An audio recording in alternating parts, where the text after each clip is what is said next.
Hi, guys. Welcome again to another episode of Chaos to Clarity. I'm super lucky today to be joined by Radhika Garg. She is working as a learning experience designer at S&P Global. Now, let me be very honest with you. This is one of those fields I have the least amount of information and idea about, and I'm super eager to explore this further. So I'll request Radhika to introduce herself and uncomplicate this instructional design and learning experience design field for us so that we can take this forward. Thanks, Ashwini. This is a great question because the field is very lesser known in the larger career market, you can say. So, instructional design, I accidentally found my way into instructional design. I was a teacher. I used to teach primary school students at GD Goenka. And when I moved when COVID happened, that is when I was accidentally exploring the tools, the way teachers should transition to using tools, and found my way into curriculum designing. That opened the world of edtech for me. After that, I was curious that okay, kids are learning, but adults also learn. What is that field that teaches adults? And that's how I discovered instructional design is the field that teaches adults how to learn and how to keep performing better, how to acquire new skills, new knowledge. So that is instructional design, and currently I work as a learning experience designer at S&P Global. Wonderful for that quick introduction. So, Radhika, every time I've spoken to you, you have sounded extremely excited about this industry and obviously the work that you're doing. So, I'm assuming you absolutely love it. So, keeping that in mind, I would like to understand from you turning complexity into clarity. This is also your banner, all right, on LinkedIn through learning design. So, what does that exactly or actually looks like in practice? Thank you for doing that research. Yes, I tend to associate my identity with turning complexity into clarity because essentially what an instructional designer or a learning experience designer does is it simplifies the processes, it simplifies the new systems, new tools, new things that an adult must learn to perform better in their role. And by that, I don't mean to say I simplify the subject. To say I simplify the way you should learn it. So it can be really challenging sometimes to step into a job and get to know new tools, new softwares that you're supposed to use. Then you're supposed to perform with those softwares. You're supposed to work in the processes that are set up by the organization. You're supposed to belong in that system and still produce results. How do you do that? Who helps you through that entire transition journey, the bridge? So there's, as learning experience designers, we create bridge from what you don't know to how you can learn and perform better with it. That is completely, that involves functioning in ambiguity, that involves taking into account how learners learn, how adult learners learn, I should specifically say. And that also involves applying all the learning theories, user design principles, or performance metrics, all of that into account and designing a wholesome experience around it. So that's something I hope you got a little bit of idea of what. Absolutely, I would say wonderfully put. As I mentioned, I am also a learner of this very field. Okay, have been closely associated, and I'll not deny there have been experiences where I always thought that there should be somebody who can actually bridge this whole experience and make this more seamless and easy for us to transition or understand whatever new is coming in, and not just that, what has been around for a while also. So probably that's one of the reasons why yesterday I think I was reading about it and I read that they, especially the AI industry, is hiring more and more learning experience designers and psychologists primarily for this reason. Correct me if I'm wrong. That's very true because today, in the age of AI, what's become essential is somebody who can figure out the gaps, who can figure out learning gaps, who can figure out what's wrong, what will not be impactful. Will content always drive outcomes? No.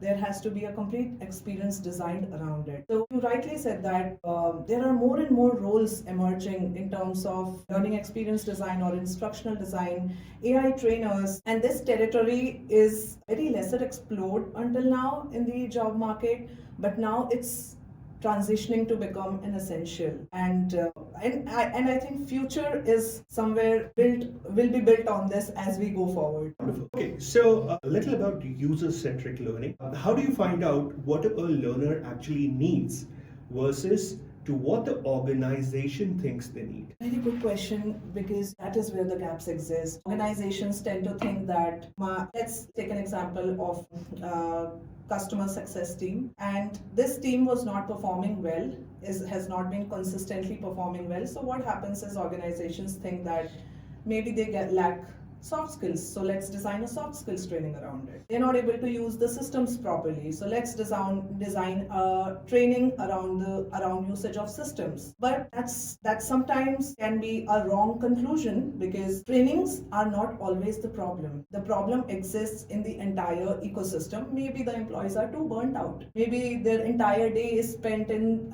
so much of work that they have lesser time left to reflect on, or even advance themselves in using the systems properly. That is a key problem, and identifying those key problems becomes essential for a learning experience designer, for learning professionals, anyone in the field who is associated with it. And it is assessing that what is the role of my learner, what are the challenges they are facing, what are they not able to do in their job, and what outcomes are expected out of them. That entire scenario, when you take the entire learner environment into consideration, is when you're able to design better. And organizations sometimes tend to think that training can solve this problem, but that's not always the case. Wonderful. I think that is so super true. I think two very interesting things that have come out of it is one, organizations often think that training is going to fix and burnout. I think that's one question that is so relevant today's time. And so many people I've spoken to, and I've had the guest on my podcast, I've also spoken about burnout. Probably one of the topics we'll touch again in a short while. All right, moving on. Now, from a student standpoint, how can student take control of their own learning experience and design it rather than just endure it? In the age of AI, I think this is a very important question. But let's keep AI separate for now. Let's just imagine there was no AI and you're still designing. You are a student and you are learning new skills, you're learning about new subjects. I would say that do not learn subjects in isolation. Do not consume content, do not consume curriculum from students' perspective. Just do not be a consumer, be a builder, be an explorer. Go out and have conversations with people who are with maybe other students and figure out what are they doing differently. Then also go into understanding what are the other learning avenues that I have. If I read about a Ruskin Bond story in the literature, what can I know about Ruskin Bond? That helps you go ahead, explore on the internet. AI comes in handy at that time as well, because the wealth of information that's available now was never before. So that's your advantage. Make use of it, and design your experience in a situation where you're not just consuming everything, but you're also interacting with that content. You're making use of your learnings and you're exploring newer avenues. I'll tell you an example. When I was a student, and my parents were really very forward looking in that way. They never restricted me to reading just what's given in the curriculum, and a lot of parents do that. I remember the students who used to excel, who used to perform really good, were the students whose parents were encouraging the students to go ahead and explore more questions, read multiple books, learn newer skills. And that's how you start building connections that are more relevant for real life application of your learning. Wonderful. This was a message not just for the students, but also for the parents. Wonderfully put. Okay, now a question about S&P Global. So, for those who are listening, what does corporate L&D actually look like inside S&P Global? Again, I think your questions are all very great, but here there is a misconception about corporate L&D. It's a very important vertical that exists in every organization, and L&D plays such a crucial role. L&D has responsibility to educate, to uplift, to upskill their existing employees, and they are not just contributing to the growth of the employees, but they are ultimately contributing to the growth of their organization. So L&D exists to solve problems that are specific to their employees, but here I would also like to open another dimension where corporate trainings are happening in many other verticals as well. So for example, if I work in a product company and my company's main business is selling their product. I am somebody who designs product trainings for that company, and I'm enabling my customers to use this product efficiently. So the trainings are designed around systems, around processes, around workflows, around performance, and the corporate training part covers all of it, not just L&D. Does a lot of onboarding tasks, compliance trainings. L&D will help you upskill, acquire newer skills that are relevant for your role. But there are many other, the possibilities are endless, because an instructional designer will still fit into an operations team, although they are not directly related to the operations team, but they will still fit into the operations team, because probably the operations team doesn't have the process streamlined, and these people, the LXDs, the IDs, come into the picture and they solve those problems for. Wonderful. But I'll still come back to this again. What I'm very eager to find out, what's the X factor in S&P Global that it does things differently from others? People seeing from the outside would like to know why this organization above others. Yes, it's a very big question. If I have to tell it from the perspective of where I fit in the company, I think the company is taking really important steps at this moment, where they are not just selling their products, they are enabling their customers to use that product. To their job doesn't just end after selling. They want the users to make the best use of their products and services. So that's one scope where they launched an entire vertical who will support this transition and who will bridge this gap. So I think this is one of the factors. And when I see the company as a whole, I really love the way they balance the culture out. You're working, you are having enough time to recuperate, rejuvenate, and come back all energized into work. The processes, the structure is all the structure within the company is quite streamlined. So I think I can contribute to this question through the lens of what I do and how I have seen it happening. But you asked a very big question. Right, I covers it and it hits the nail on the head that this is what S&P stands for, and it makes so much valid point. Now, for somebody like S&P, and you've been in this industry for a while now, how has AI impacted you? AI has impacted enormously, because organizations want to move forward with adopting newer technology. They want their employees to be prepared for it. They want experimentations to happen around it, and that change is visible, because me myself in my role, I think I'm using AI quite a lot, and they have S&P has its own AI tool where there is the confidentiality of the content, the privacy of the content is maintained, and we use that tool quite often. They have collaborated with Claude. So there's another layer of utilizing Claude's capabilities and making their own AI a robust system. So that transition is happening in the role, but the way I see it is, earlier as learning experience designers, we focused so much on content generation. We were writing endless content, we were creating questions, we created voiceovers, we spent a lot of time on image creation. Now all of those execution heavy tasks, or you can say laborious work, has now been taken up by AI. And as a professional, now you're forced into actually doing what you were always supposed to do.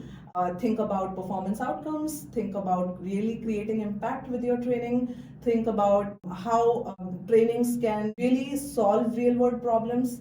And that's why I think the focus has shifted from execution heavy to performance driven solutions. So that's a great transition. These are great times, and I always think it that way, that probably we are the first generation who is looking at this change and making this happen, shaping it up, how AI should transform our work. And we will talk about it, but I would briefly mention that where should you not use AI? So that's how the change I see happening. I can't agree more with you. To be very honest with you, this podcast would not have been possible for me had it not been for AI. Okay, that's the level to which it has assisted me in organizing it, in terms of executing it. So 100% on the same page. Now, coming back to one of the sets of audiences that we have, again, the students. If you were a student right now, how would you use AI to design your own personal learning path? I am a student even now, because In these times, it's so important to remain a lifelong learner. But if I was a student way back and I had AI, I would use AI as a tutor, as a coach, maybe as a practice guide. So as a teacher, it can help me acquire new knowledge, all of the knowledge that's available in vast amount.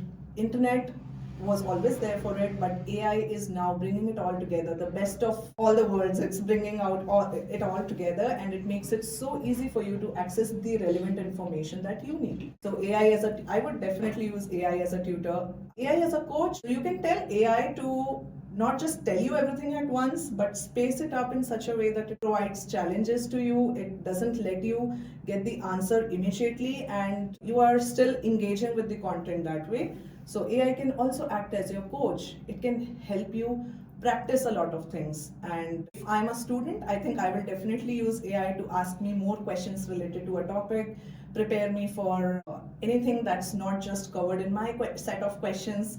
And that way, I think it opens up so many possibilities to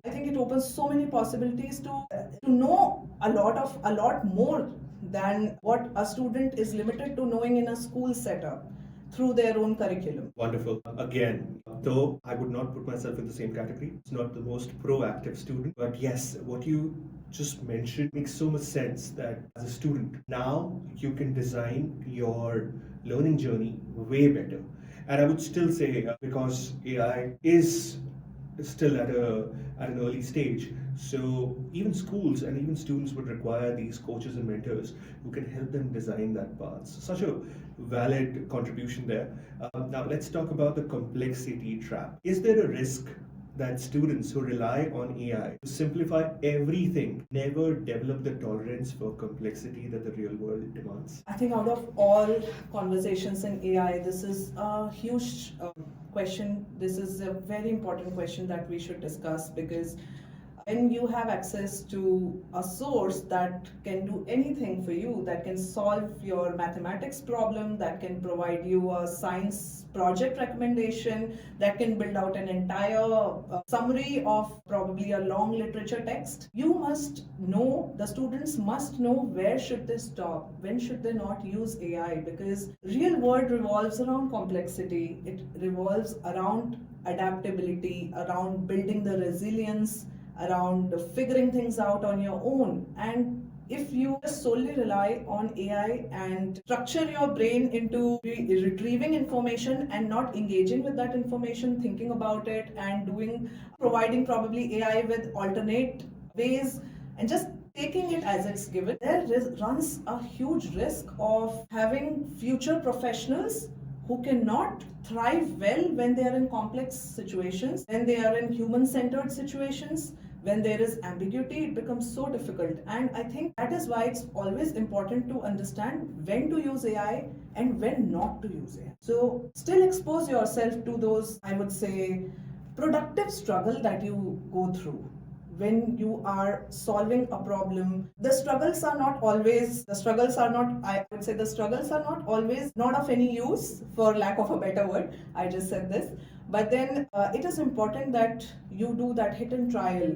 You figure things out on your own, and that's how you develop the problem solving approach, critical thinking skills. Absolutely. And these are absolutely. I was about to say that unless until you don't put yourself in those situations, your rational brain doesn't develop. It requires the complexity to be handled without AI also. Wonderful. So since we spoke about human-centric skills and human skills, so what is the core human skill in L&D that AI genuinely cannot replace? A lot of it. A lot of it. The real impactful part of it, AI cannot replace. Like I said, execution heavy tasks can be automated. AI can generate content for you. AI can develop processes for you, but you will provide the context to AI.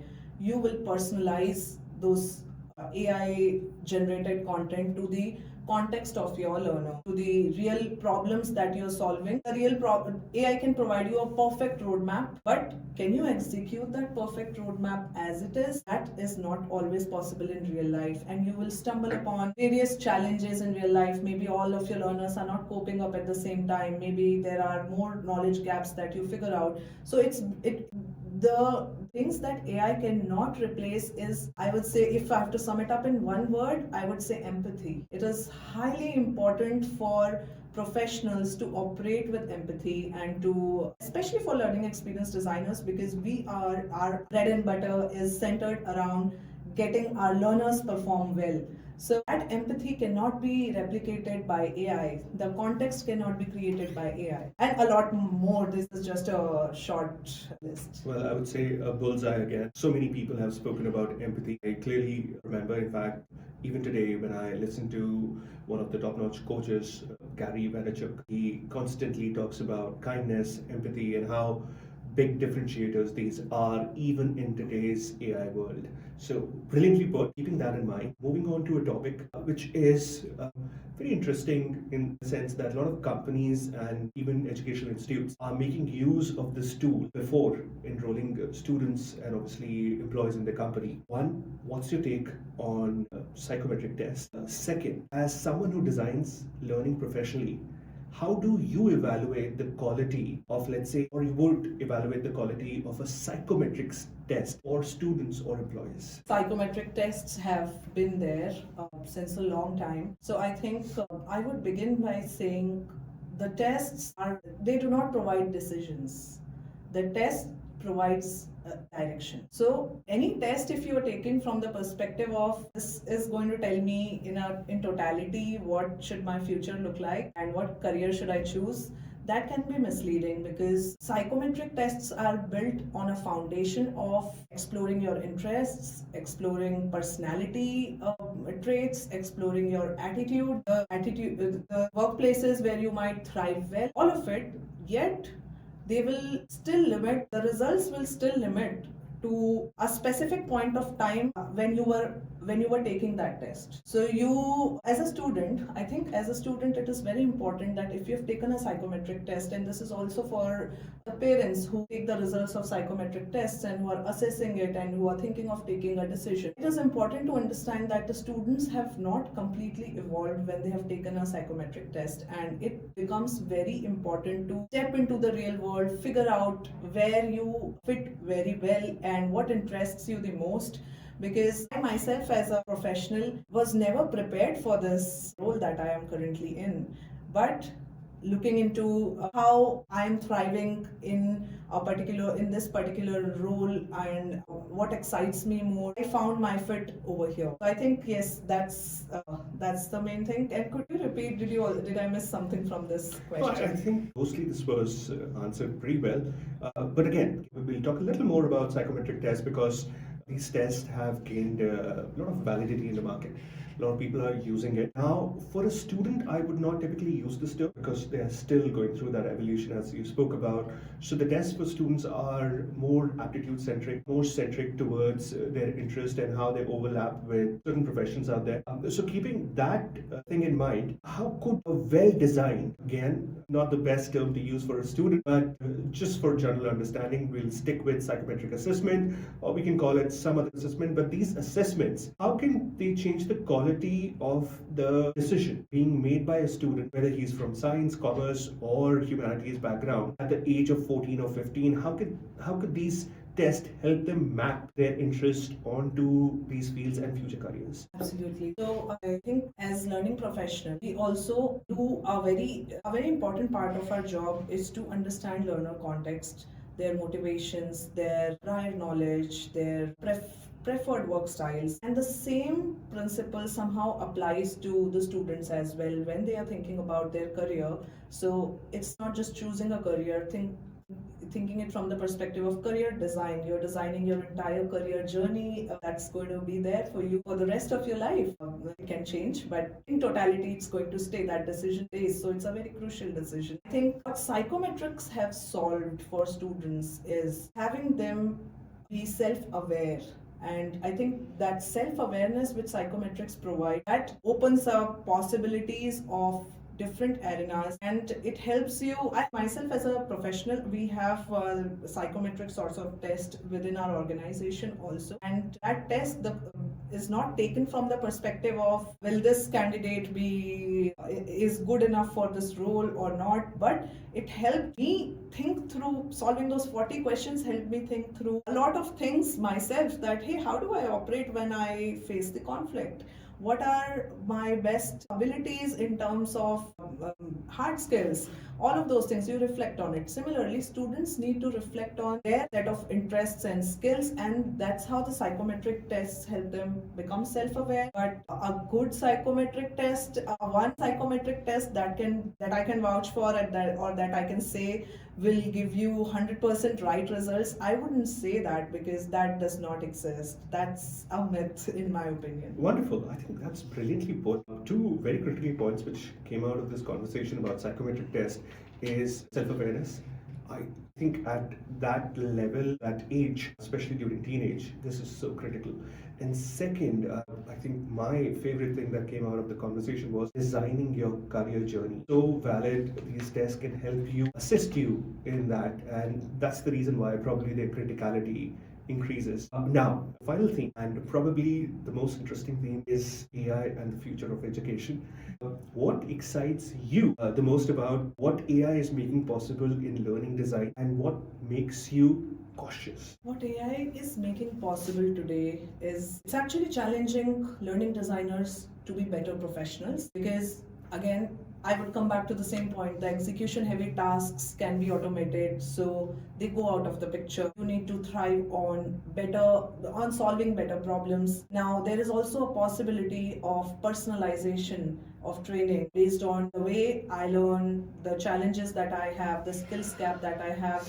That was earlier not possible, because creating thousands of versions of same training was very challenging. AI is making it happen. It's happening already. There are learning management systems that are embedding AI and providing personalized learning journeys. So that's a pretty exciting time to be in. But what keeps me cautious is to be able to go that one step ahead and challenge what AI tells me. So we always need to keep in mind that AI is not perfect. So you need to challenge the answers that it gives you, the directions that it provides to you, and I have to always think from that perspective, that it's not in absoluteness that I can take this information and plug it in just like that.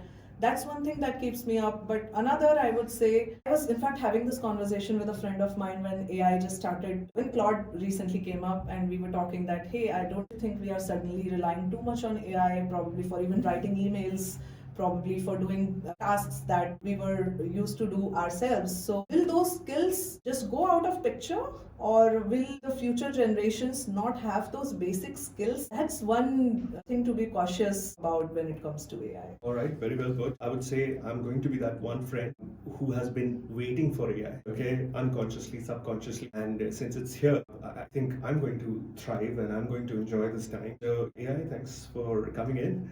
Okay, now I'm going to put you on the hot seat from a school standpoint. Something very important. This is the segment where I ask guests about keep, cut, and add. So, if you could redesign India's school curriculum for the AI era from scratch, what would you keep, what would you cut, and what would you add? That's a great question. What would you keep? What would I keep? I think all the foundational literacy that's required, that must be kept, because foundation needs to be built, and that's perfect in our education system, I would say. But the parts where students are learning subjects in isolation, that's not required anymore. We think we need to be building our curriculum centered to providing holistic experiences. So for example, if a student is asked to do, let's say, a project on climate change, and now this may be a topic associated with science, with social studies, and then they are doing a project, so the skills of writing comes into picture, then they need to present that project, so this presentation skills come into picture, and overall discussing about your project with your friends, with your parents, with other folks. So I think I would design the curriculum around developing a holistic integrated learning experience. Integrated, now I come from learning experience field, so I bring in that word a lot, but I would integrate all of those and make it useful for real life application. What I would specifically add is, of course, AI skills, because that's required for the job readiness. I would add another skill of how to learn. It is a skill that just will make you thrive forever. You need to be able to learn how to learn, and professionals somewhere feel stuck in their journeys there, where they are still in a particular role. They want to do more, but they don't have the ability to probably execute the learning themselves in an efficient way. There is so much to say. I think I would just wrap it up with one more thing. I would not define exams to be a criteria for a student to get promoted from a grade to another. Rather, it would be spaced assessments that ongoing assessments that will provide a holistic picture of what the student has been learning, what new skills they have been acquiring, and how they have been showcasing their development throughout the year by and not just through the exams. Wonderful. I think our education system has already heard your plea, where CBC has already introduced at 10th grade level the two board exams, and even at 12th grade level they'll be introducing it very soon. And more schools are coming up which are purely experiential in learning, and they are not hell bent on evaluating students on grades. Wonderful. I think that was very well taken. A difficult question to answer. All right. So with that, we're coming towards the end. Another pet question of mine that I ask every guest is one insight for every student and parent about learning design and building a future in a world being reshaped by AI. Summing it up in one line is so difficult, but I would say the ability to learn, unlearn, and relearn, they are very crucial. So if there has to be one insight that I want to share with students who are listening or parents who are listening, I think students need to now develop the ability to learn quickly, unlearn anything that they knew earlier which does not exist anymore, and relearn newer skills, acquire understanding of newer tools, because tools will change, roles will change, everything will evolve, but that ability to keep learning will stay with you forever. Wonderful. I think that was brilliantly summed up, and the insight and information that I got from you as a learning experience designer have been so enlightening and absolutely brilliantly put. Thank you so much, Radhika, for being on this podcast and sharing those amazing insights and information and knowledge. I hope this has been a useful one for one and all, and people will be able to take the maximum out of it. Yet again, any last word for us? Thank you so much for having me here. This is a great territory. A field of instructional design is a newer and still developing career in India, and a lot of professionals, a lot of graduates, a lot of parents are not aware about this. So I am so glad you bridged that gap, and and this podcast probably is going to help somebody somewhere listening and maybe make a career choice for themselves. So thank you so much for having me here. I'm very grateful. Thank you for the beautiful words, and thank you guys for joining us.